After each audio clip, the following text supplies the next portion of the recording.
Bonjour à toutes et à tous. Dois-je encore me présenter? Bon, je me présente.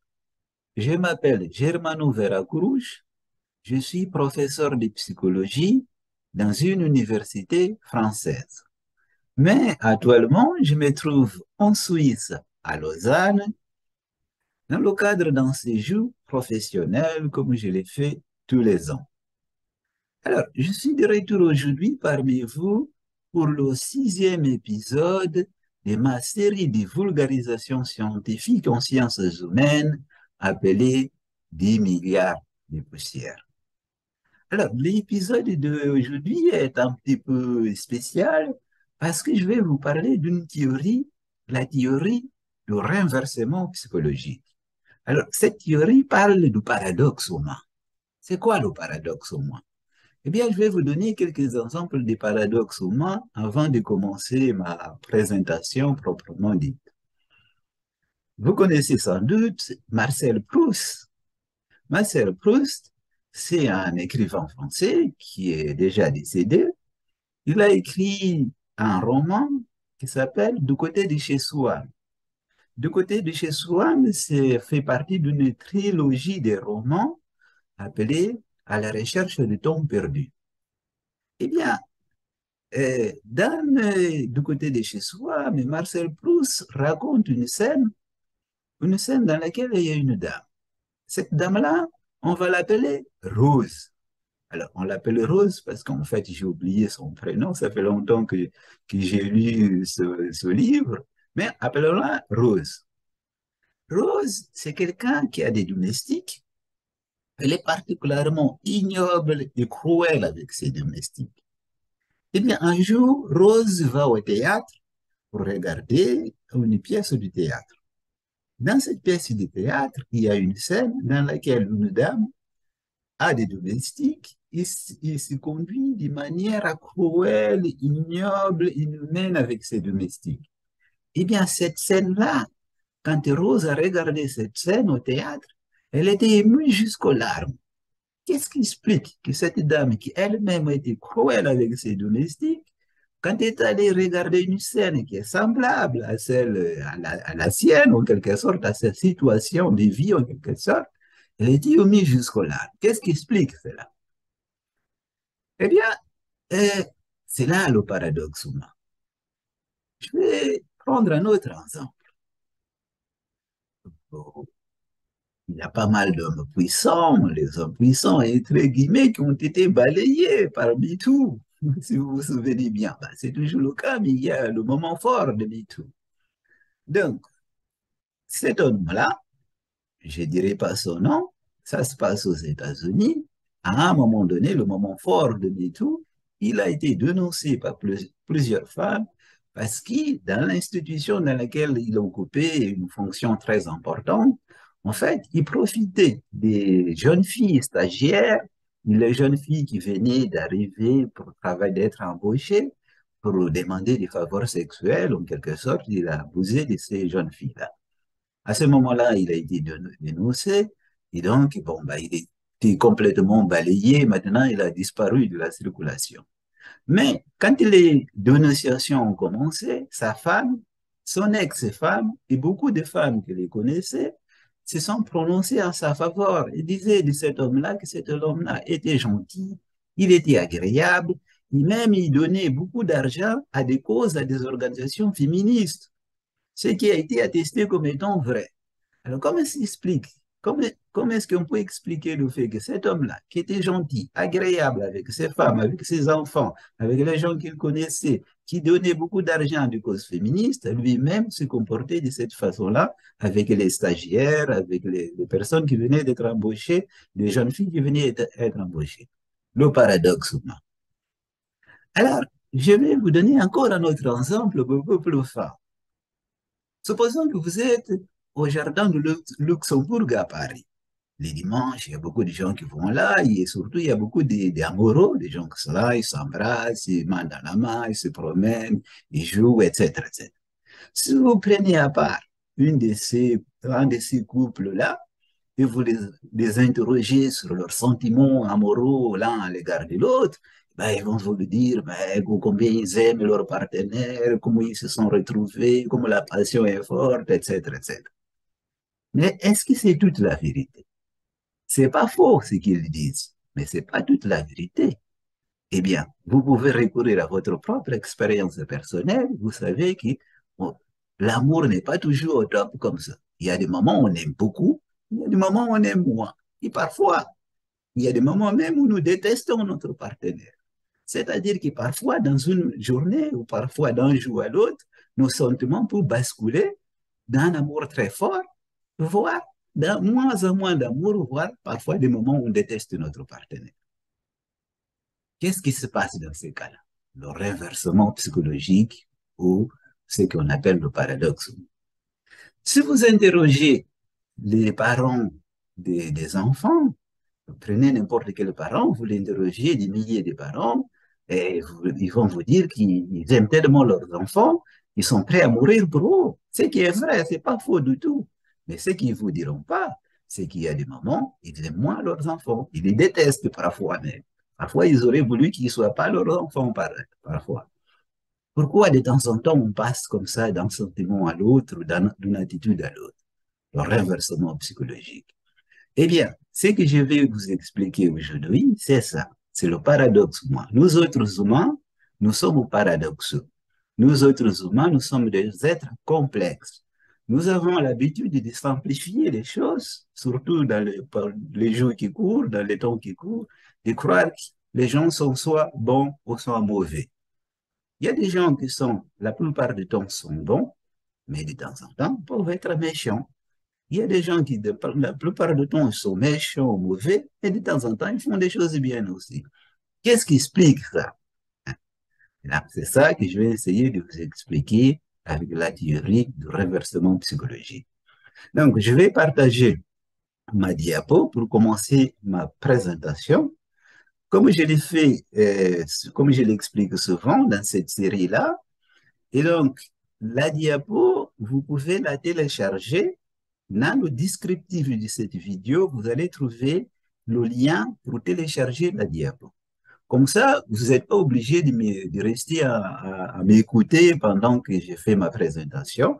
Si vous êtes pressé, si vous avez d'autres choses à faire qu'à écouter un prof de psycho expliquer quelques sujets, eh bien, vous pouvez aller directement télécharger la diapo. Ça ne me dérange pas, je fais exprès de préparer une diapo. Il s'agit de sciences ouvertes. C'est gratuit, j'ai fait exprès pour vous donner. Si vous souhaitez lire la diapo, vous pouvez en faire ce que vous voulez.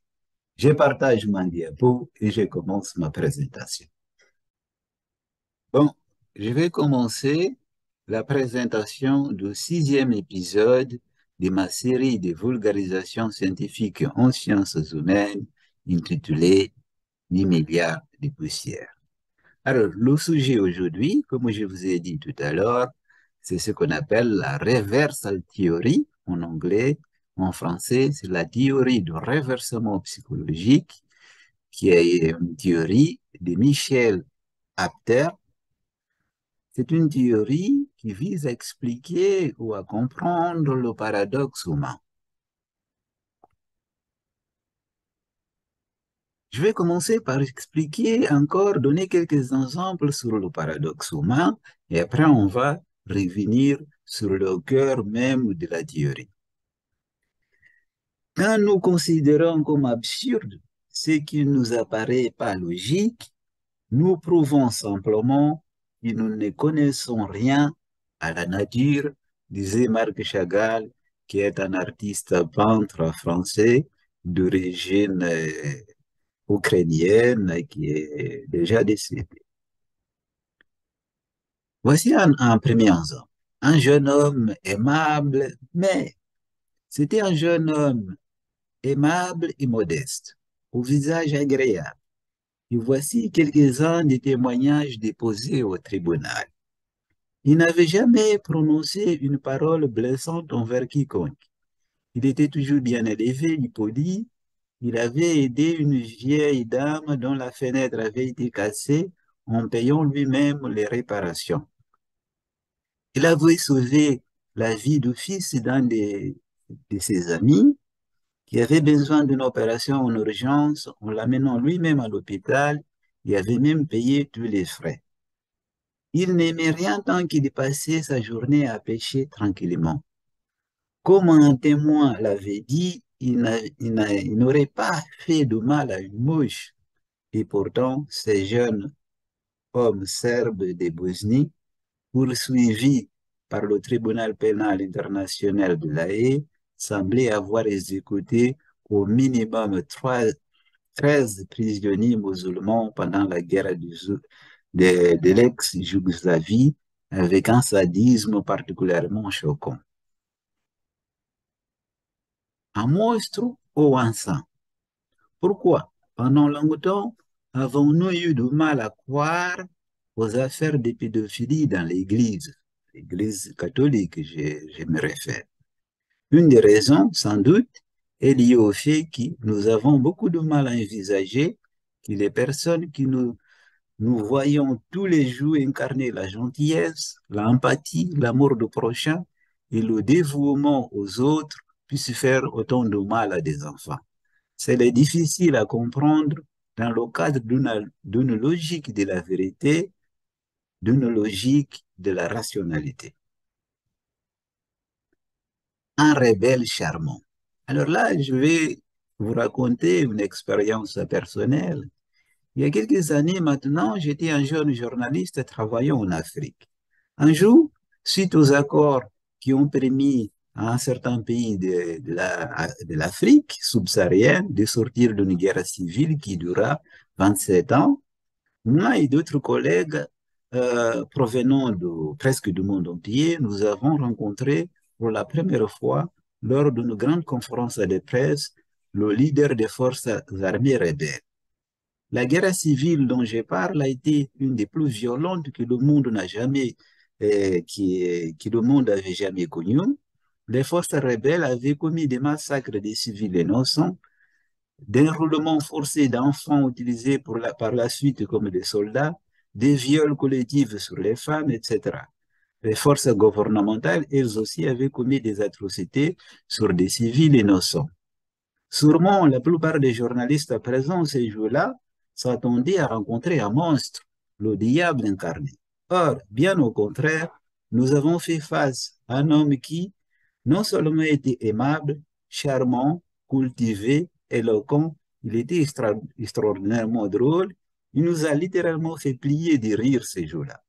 Je suis personnellement sorti de cette conférence assez confus car j'avoue que j'étais sous le charme de cet homme. Quelques années plus tard, à sa mort, certains intellectuels, et pas des moindres, ont pris la plume pour honorer l'esprit brillant de l'ex-leader de la rébellion.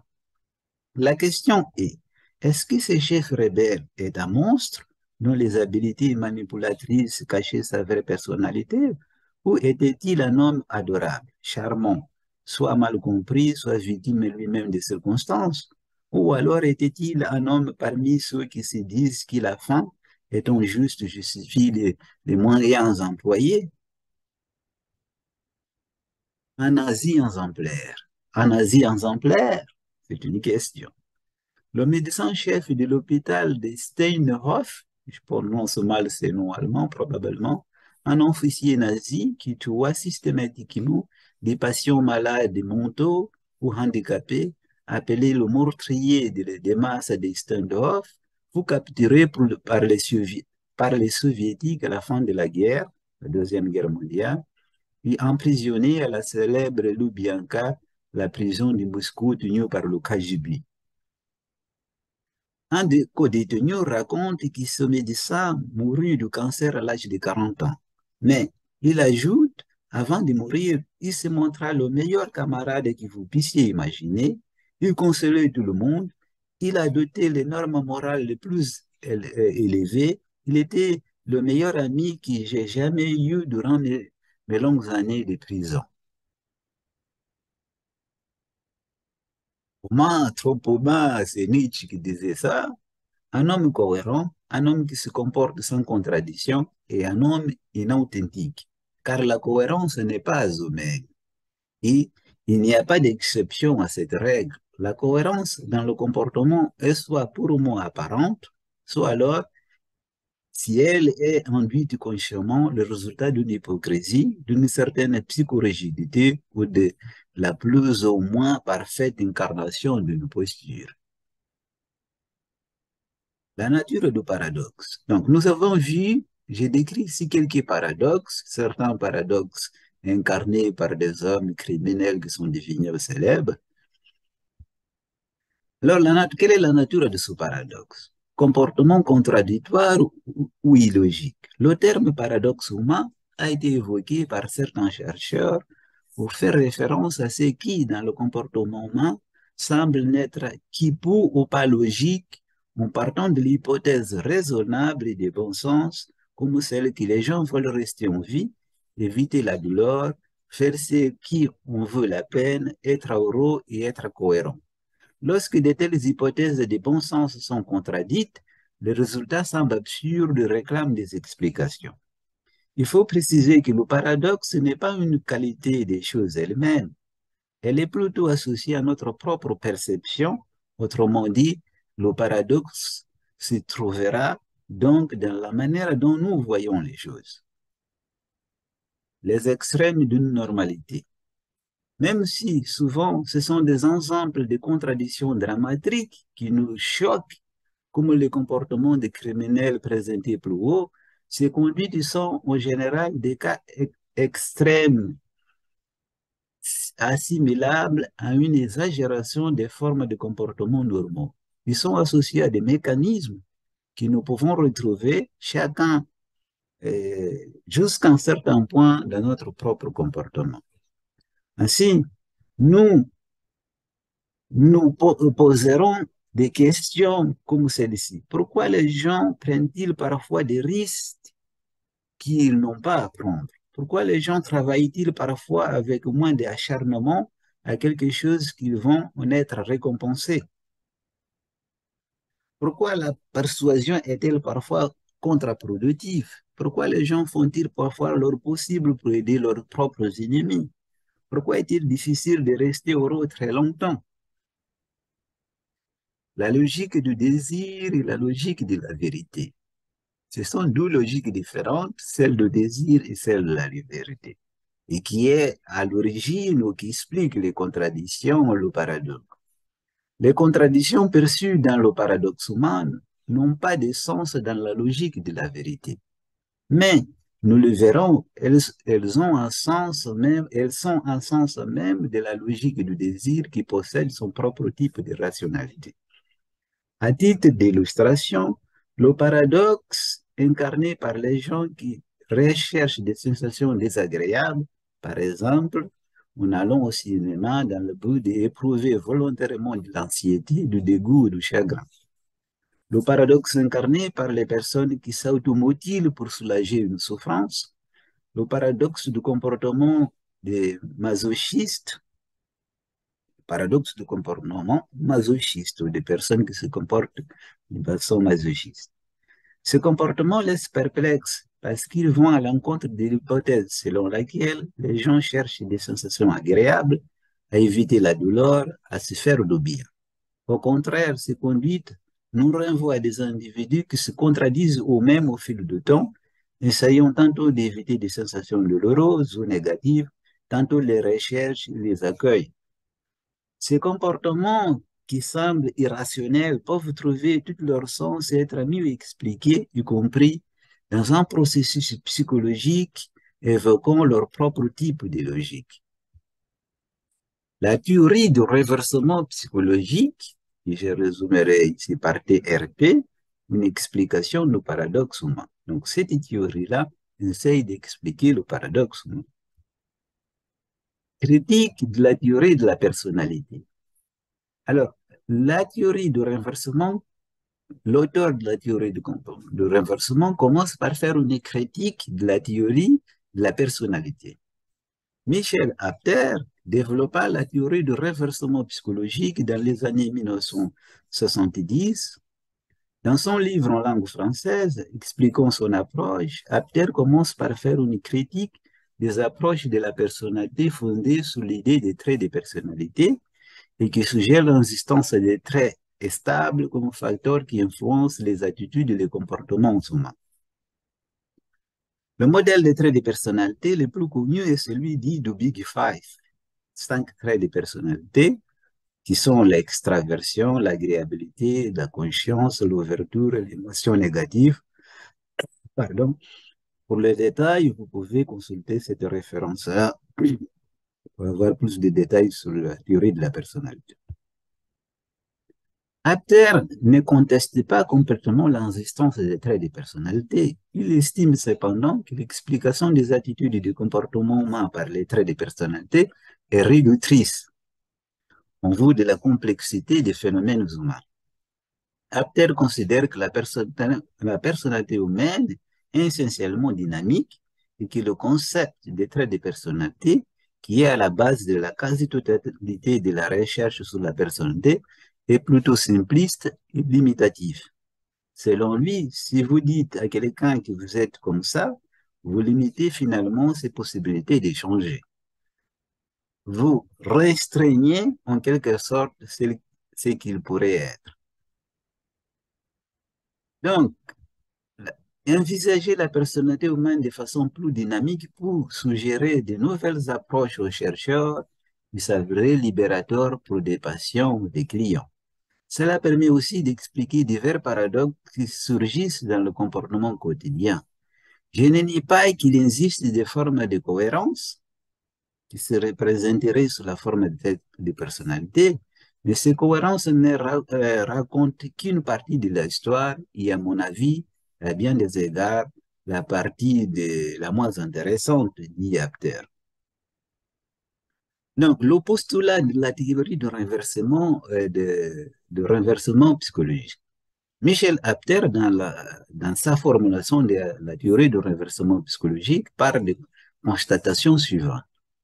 Les individus changent d'un jour à l'autre, d'une heure à l'autre, même d'une minute à l'autre. Le moteur de ce changement est la motivation.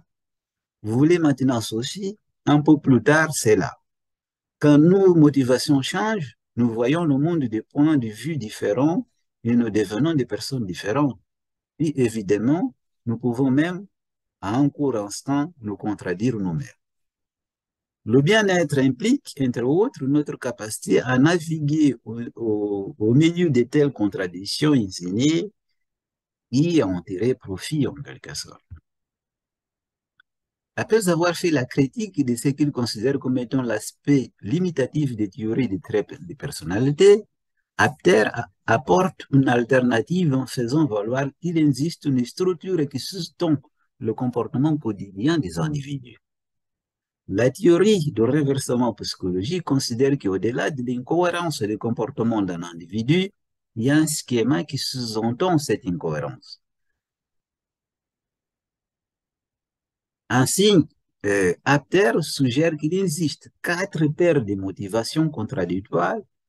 Plus précisément, selon lui, il existe un modèle de motivation opposée et de renversement entre celles-ci qui sous-tend la diversité de comportements que nous voyons dans la vie quotidienne.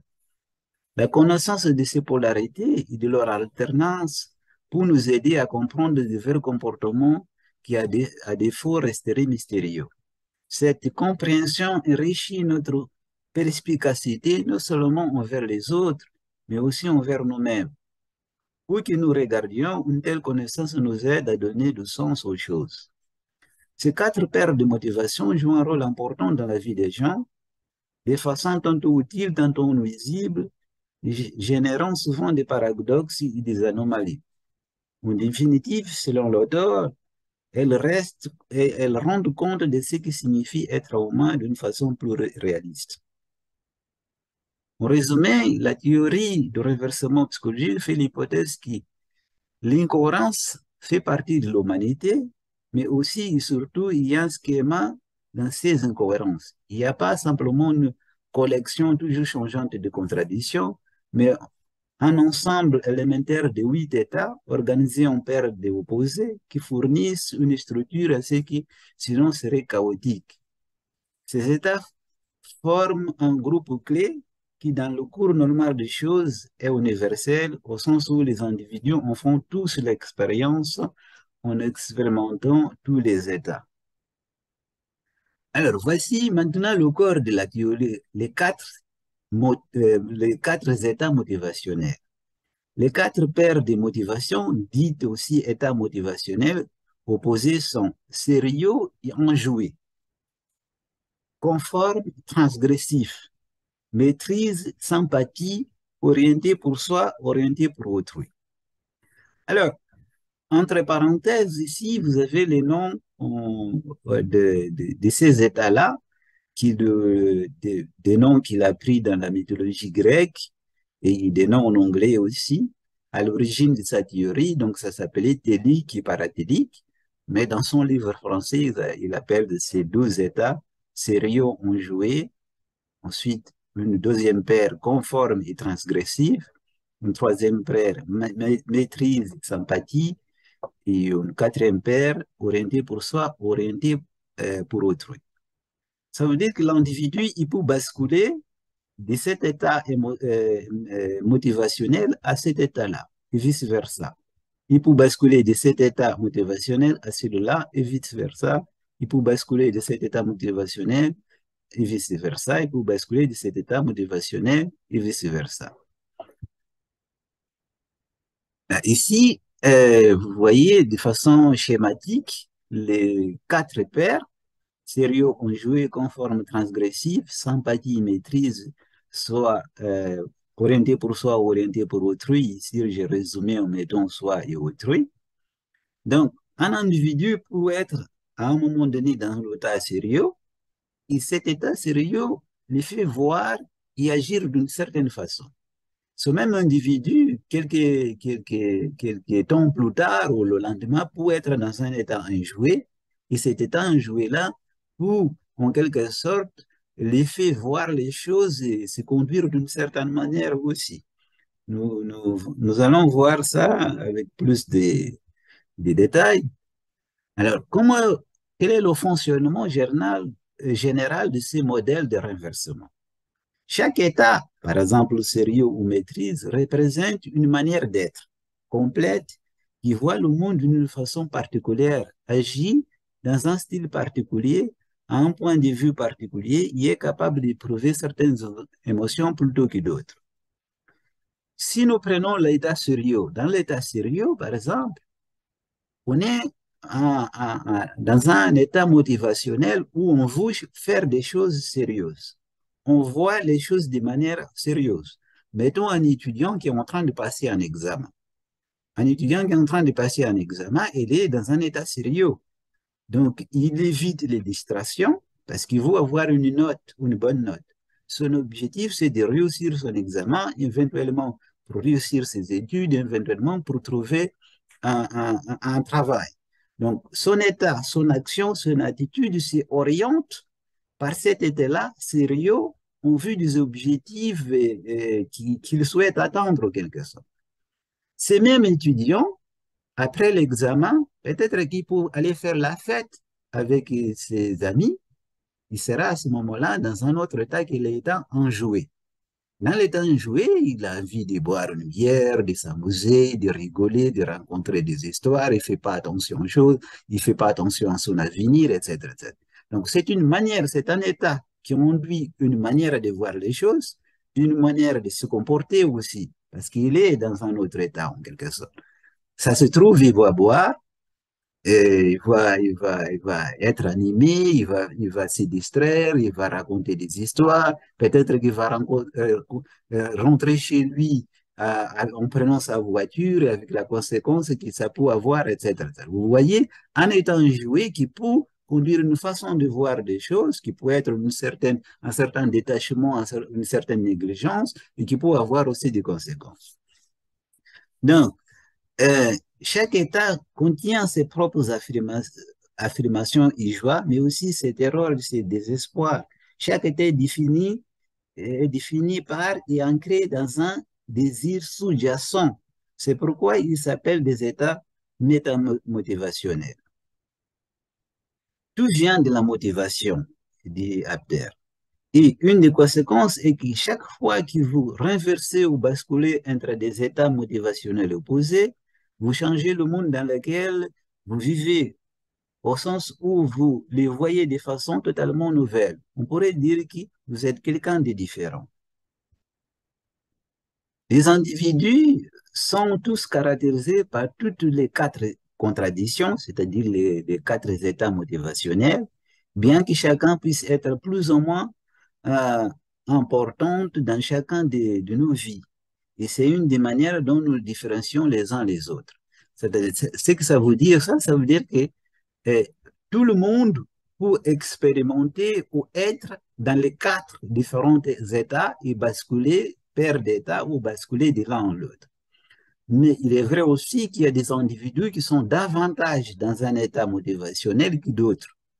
Le fait d'être davantage dans un état euh, euh, motivationnel que d'autres, ça ne veut dire pas que la personne est incapable d'être dans les autres états.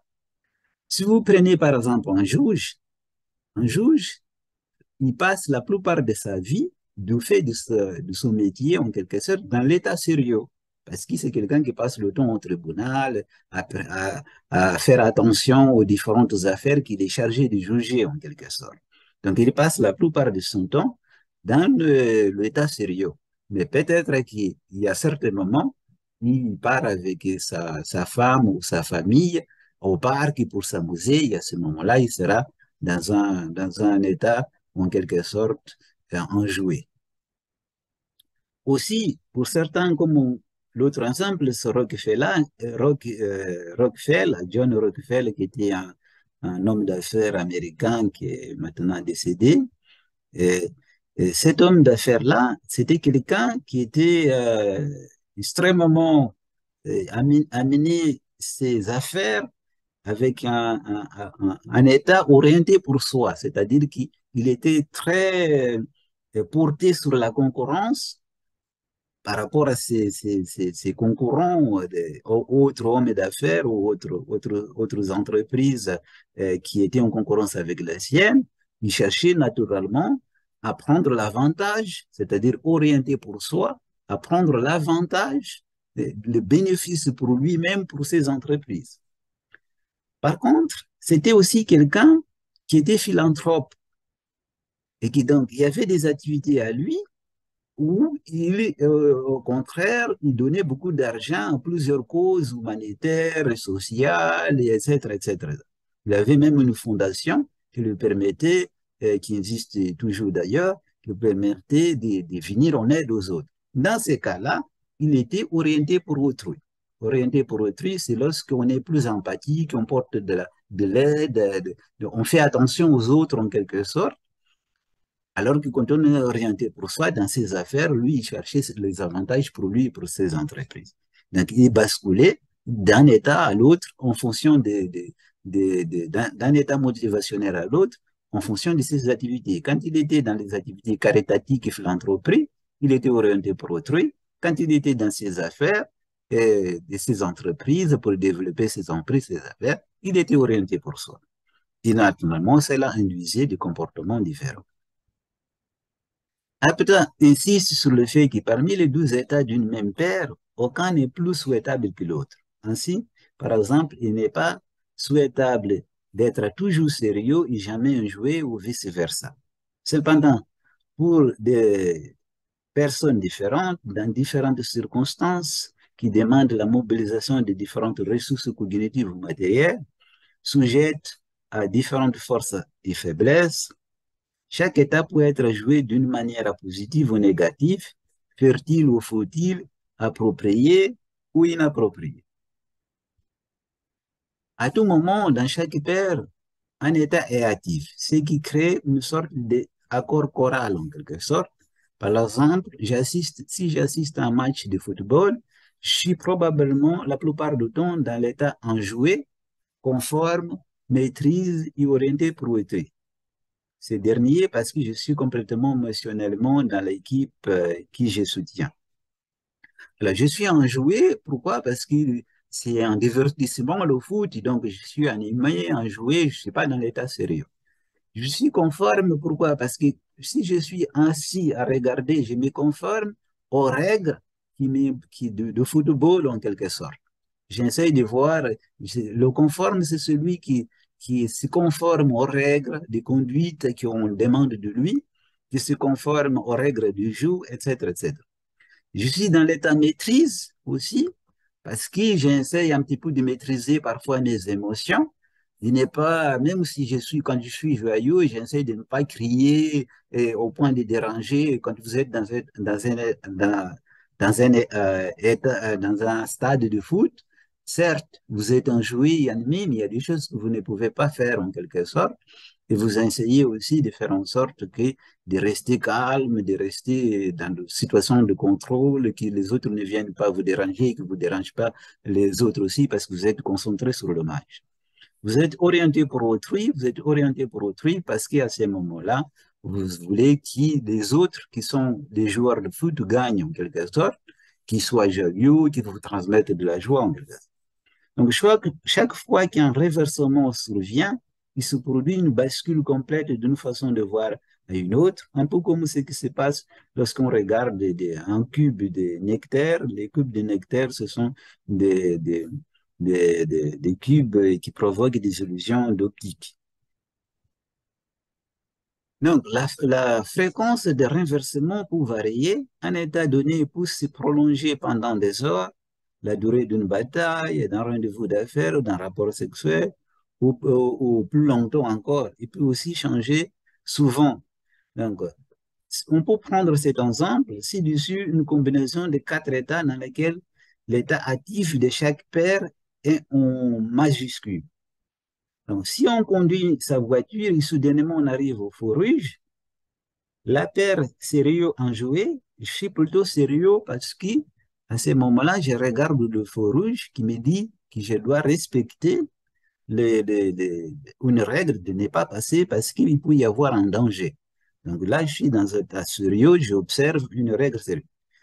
Je suis dans un état conforme parce que je me conforme aux règles de, de, de transit en quelque sorte. Je suis dans un état maîtrise, orienté pour soi. Quand il faut passe au vert, et là, je deviens un jouet, je commence à penser à mes affaires, je conduis mes imaginations, mes fantasmes, etc., etc. Je continue dans un état conforme parce que je respecte, continue à respecter le règle de conduite, maîtrise, orienté pour soi. Si jamais quelqu'un s'arrête, quelqu'un s'apprête à traverser la rue en face de moi, et là, je redeviens sérieux, conforme, maîtrise, orienté pour autrui, parce qu'à ce moment-là, je pense à ne pas blesser, à ne pas faire quelque chose qui peut mettre en danger la personne qui traverse la rue en quelque sorte. Donc, je pense à lui, aux conséquences que mes actions, si je ne fais pas attention, peuvent avoir sur cette personne-là. À ce moment-là, je suis dans l'état orienté pour autrui. Et donc, ici, vous avez le schéma où, en fait, soit on peut être dans cet état-là ou dans cet état-là, on bascule de l'un à l'autre. Ça peut être dans une journée, d'une heure à l'autre, d'un jour à l'autre, d'une semaine à l'autre. On peut être dans cet état-là, je bascule dans celui-là et vice-versa. Dans cet état-là, je bascule entre les deux. Dans cet état-là, c'est-à-dire orienté pour soi, orienté pour autrui, je bascule d'un état à l'autre. Mais aussi, je peux en même temps être sérieux et conforme, par exemple. Ou alors être orienté pour soi et être sympathique parfois. Donc, c'est assez rare qu'on soit, ou ça n'arrive presque pas qu'on soit dans les 12 états en même temps. Mais on peut, les 12 états d'une même paire. Mais pour être tout à fait dans un état d'une paire et aussi dans un état d'une autre paire, comme ça. Hmm. On peut être, par exemple, sérieux et transgressif. Lorsqu'un voleur, par exemple, quand il essaye d'aller chez des gens pour voler, il est là à la fois dans un état sérieux parce qu'il fait attention à tout, mais il peut aussi être transgressif parce qu'il transgresse la norme qui dit qu'il ne faut pas aller voler chez des gens, par exemple. Donc, vous voyez, euh, on peut basculer d'un état à l'autre et on peut occuper plusieurs paires de plusieurs états des paires différentes en quelque sorte. Alors, la conclusion, la théorie du renversement psychologique formule essentiellement trois hypothèses, à savoir, il existe une structure motivationnelle qui sous-entend le comportement quotidien des individus. Il faut partir de la motivation parce que c'est elle qui dirige et organise tout le reste et tient le rôle de coordinateur qui permet à une personne d'agir à un moment donné de façon intégrée plutôt que désorganisée. Pour comprendre un comportement ou une attitude, il faut se placer dans l'état motivationnel qui a déclenché ces mêmes comportements ou cette même attitude.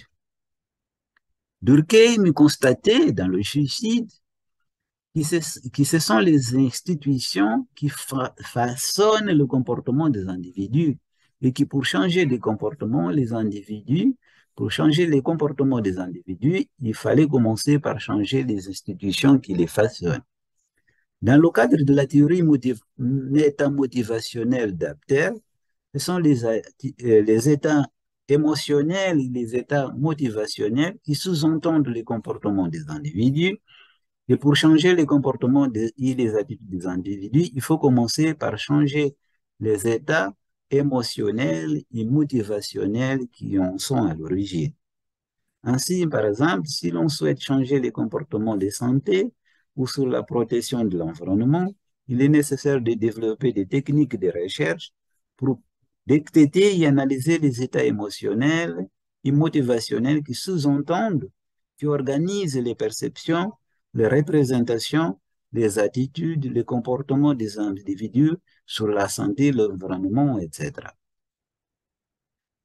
Alors, je pourrais vous donner d'autres exemples du paradoxe humain qui sont ici, mais je vous laisse, vous allez prendre le temps de lire dans la diapo. Et ça, ce sont d'autres exemples ici. Et puis, j'ai moi-même fait quelques études, des recherches que j'ai faites, des publications que j'ai faites en me basant sur la théorie du renversement psychologique. Vous avez ici les études en question. Et en terminant, on va revenir aux exemples que je vous donnais au début. Si on prend l'exemple des roses, par exemple, dans la scène qui apparaît dans le livre Du côté des Chiswam de Marcel Proust, qu'est-ce qui expliquait qu'elle était émue quand elle était au théâtre pour voir une scène qui ressemblait tout à fait à son propre comportement, la manière dont elle traitait ses domestiques? Le problème, c'est que quand elle était chez elle, et qu'elle maltraitait, était ignoble avec ses domestiques, elle était dans un autre état, qui est l'état motivationnel, maîtrise. C'est-à-dire qu'elle voulait maîtriser la situation dans sa maison. Elle voulait faire en sorte que ses domestiques fassent exactement ce qu'elle voulait. Elle voulait les contrôler, les domestiques, et faire en sorte qu'ils ne prennent pas de liberté ou qu'ils ne prennent pas de haut ou qu'ils ne fassent pas n'importe quoi. Donc, elle était dans une situation de vouloir contrôler la situation, la manière dont les choses se faisaient dans sa maison. Quand elle était allée au théâtre, elle était dans l'état enjoué. Elle était allée au théâtre pour se distraire, pour voir des scènes. Et donc, dans cet autre état, elle était enjouée. Donc, elle s'est laissée emporter, enjouée, mais aussi dans l'état empathie. Elle était empathique envers la situation qui s'est passée, notamment des domestiques qui étaient représentés. Et donc là, ça déclenchait des émotions particulières parce qu'elle était dans un autre état, l'état empathie et dans l'état enjoué. Et là, elle commençait, et on peut dire aussi dans l'état orienté pour autrui.